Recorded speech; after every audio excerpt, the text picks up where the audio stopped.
But how do you stand out? Because everybody is right now being surrounded by this LinkedIn, phone calls, SMS, and all that. So, given all of this is happening, how do you capture attention? How do you stand out at this point? That is a great question. In a world filled with everyone and their mom being given a microphone on social media and all of that, it really like what separates you from everyone else is how clear your message is. Mhm, How clear is your message?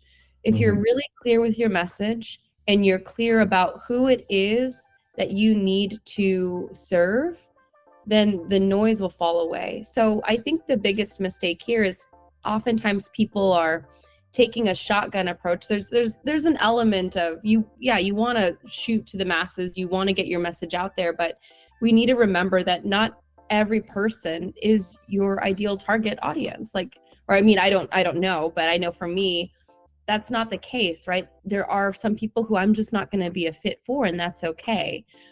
It's really about standing out to the people you were meant to serve, to the people you're supposed to help.